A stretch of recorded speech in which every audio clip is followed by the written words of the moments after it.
قرآن کیوں؟ اس بندے نے قرآن کو اپنا امام بنایا، یہ بندہ قرآن کو لے کے چلا ہے، قرآن کے احکامات کو لے کے چلا ہے، قرآن کے اندر جو احکام تھے اس کے مطابق زندگی بسر کی۔ تو قرآن یاد رکھیے اللہ کے نبی صلی اللہ علیہ وسلم کی اتباع کا بھی حکم دیتا ہے۔ تو کیا بات سمجھ آئی؟ قرآن و سنت، قرآن و حدیث کو لے کے چلنے والا یہ جو شخص ہے یہ دنیا میں ہر قسم کی پریشانیوں سے آسانی سے نکل سکتا ہے۔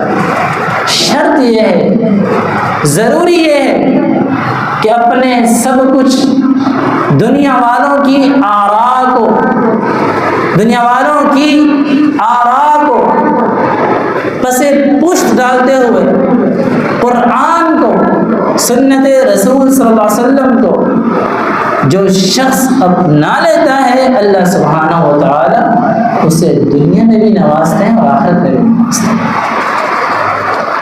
ابھی تک سیدنا عبداللہ بن مسعود رضی اللہ عنہ کی بات مکمل نہیں ہوئی۔ عبداللہ بن مسعود رضی اللہ عنہ کیا فرمایا؟ فَإِنَّ أَصْفَرَ الْبُيُوتِ الَّتِي لَيْسَتْ فِيهَا كِتَابُ اللَّهِ، جس گھر میں اللہ کی کتاب قرآن مجید کی تلاوت نہیں کی جاتی، نہیں پڑھا جاتا، نہیں سمجھا جاتا، نہیں اس پہ عمل کیا جاتا۔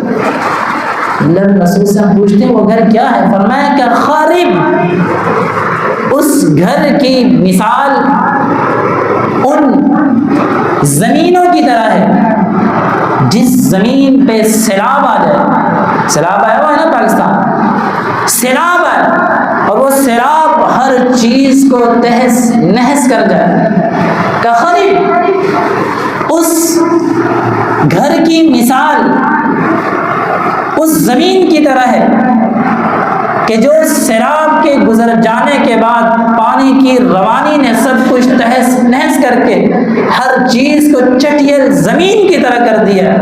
تو اللہ سبحانہ و تعالیٰ ان لوگوں کو بھی یہ سزا، صرف ایک معاشرے کو نہیں، ہر گھر کے اندر یہ سزائیں آتی ہیں کہ خریب، اگرچہ ظاہر میں نہ بھی ہو۔